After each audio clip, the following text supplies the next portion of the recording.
안녕하세요. 교정이 알고 싶다 교알TV 교정과 전문의 형재영입니다. 이 영상을 보시는 분들은 아마도 치아에 관심이 많으신 분들이라 생각됩니다. 화장실에서 양치하고 나면 거울을 보고 치아 상태를 확인하면서 양치는 잘 되었는지 혹은 다른 문제는 없는지 보시곤 하실 것 같습니다. 어느 순간 시간이 흐를수록 치아가 점점 노래지는 걸 확인하실 수 있습니다. 아무리 강하게 분노의 양치질을 하더라도 한 번 노랗게 된 치아는 다시 하얗게 되기는 어렵습니다. 2013년도에 슬랙 등이 발표한 논문을 보여드리면 교정과 의사 중 88.8%나 환자로부터 미백 요구를 받은 적이 있다는 통계도 나와 있습니다. 따라서 오늘은 화이트 블리칭이라고 불리는 미백에 대해 전반적인 설명을 드려볼까 합니다.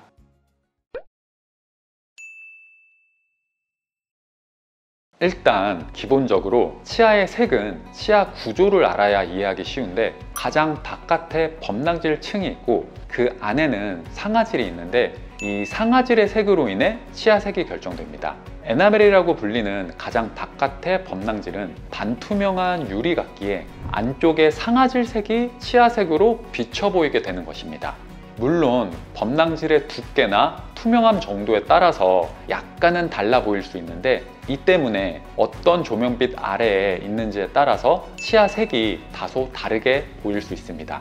선천적으로 머리카락 색도 아예 검정인 분과 약간 갈색빛이 도는 사람이 있는 것처럼 치아의 색도 아예 하얀 분과 약간은 노란빛을 띠는 사람도 있습니다. 원래 유전적인 색의 차이 말고 식품으로 인한 착색 문제로 노래지는 게 가장 흔한 원인이며 일전에 다른 영상에도 설명드렸듯이 커피나 홍차, 찌개 등으로 착색되는 정도가 심하게 됩니다. 아마 모든 음식 다 가져와도 홍차가 제일 심한 착색을 일으킨다고 보시면 됩니다. 또한 노화는 어쩔 수 없는 문제지만 치아금 마모 성분이 있기 때문에 강하게 입술질하는 것은 치아 범랑질을 얇게 만들어 어두운 상아질의 색이 뚜렷하게 보이게 노랗게 만들 수 있습니다. 물론 양치를 안 하고 위생관리가 안 좋으면 착색으로 인해 노래지기 때문에 항상 적당한 양을 정확한 방법과 힘으로 하는 게 중요합니다. 또 하나의 가장 흔한 원인은 담배가 있는데 타르 성분이 치아에 붙어서 갈색으로 변하게 됩니다. 스케일링으로 점처럼 붙은 타르 부분을 제거하는 경우도 있지만 치아를 전체적으로 탁하게 만드는 건 없앨 수 없습니다. 마지막으로 테트라사이클린과 같은 특정 약물이나 질병 치료 중에 색이 변하기도 하는데 이는 특수한 상황이기 때문에 크게 걱정하지는 않으셔도 될 것 같습니다. 사실 빨래가 되는 원리랑 비슷하다고 보시면 됩니다. 하이드로겐 퍼옥사이드라고 불리는 과산화수소가 치아 표면을 산화시켜서 하얗게 만드는 원리라고 보시면 됩니다. 모든 미백이 같은 원리로 이루어지는데 이때 중요한 점은 과산화수소의 농도가 중요하지만 화학작용을 하면서 치아를 산화시키는 적당한 시간이 중요한데 이를 효과적으로 하기 위해서 미백 치약이라는 것도 있고 집에서 혼자 하는 자가 미백이라는 방법도 있고 치과에서 하게 되는 전문가 미백이라는 방법도 생기게 된 것입니다.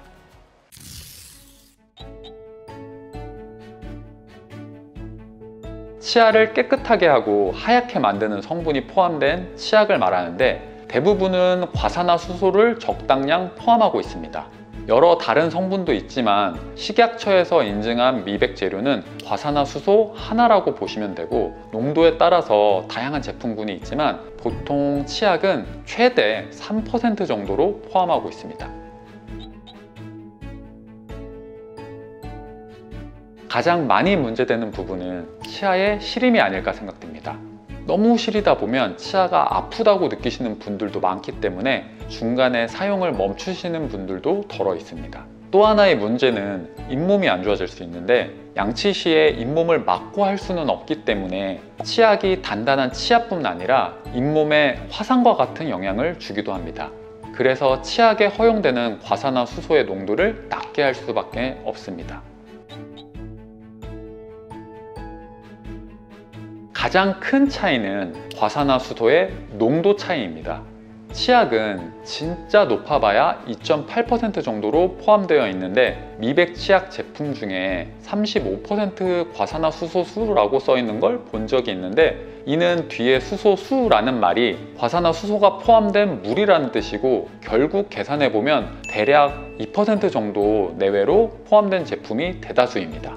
농도가 너무 높으면 잇몸에 안 좋은 영향을 끼칠 수 있고, 그 문제로 인해 치약으로 제품이 만들어질 수는 없습니다.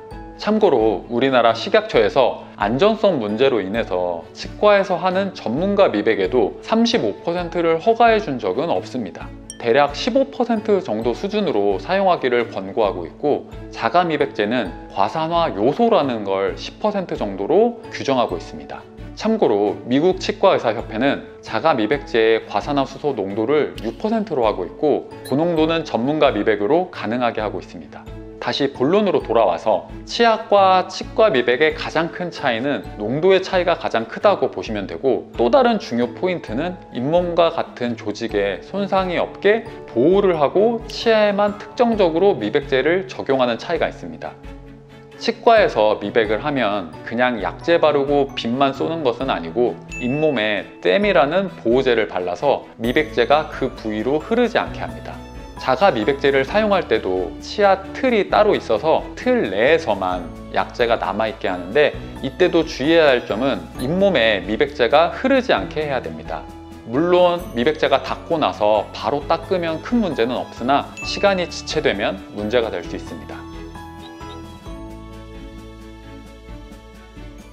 보통 치아 미백의 효과를 보려면 10에서 35% 정도 과산화수소가 필요하다고 알려져 있고, 너무 높은 농도는 식약처에서 허가가 안 날 정도로 잇몸과 다른 기타 여러 조직에 위험할 수 있습니다. 그럼 과연 미백 치약으로 미백의 효과를 볼 수 있냐는 문제가 있는데, 처음부터 미백 치약으로 치아가 하얗게 되는 효과를 보기는 상당히 어렵습니다. 일단 치약 농도도 너무 낮고, 치약은 침과 섞이면서 농도를 희석해 주기 때문에 미백의 효과를 보시기는 어렵습니다. 치약이 치아에 묻어있는 시간도 너무 짧기 때문에 아마도 치아가 시린 듯한 증상만 느끼시는 분들이 대다수일 거라 생각됩니다. 그러나 보조적으로 사용한다면 아주 훌륭한 방법이라고 생각됩니다. 전문가 미백을 하고 나서도 두세 달이면 다시 돌아온다는 경험담을 많이들 들어보셨을 겁니다. 그래서 전문가 미백도 두세 번 해야 효과를 보게 되며, 그 이후에도 하얀 치아를 유지하기 위해서는 미백 치약을 꾸준히 사용하시는 게 효과적입니다.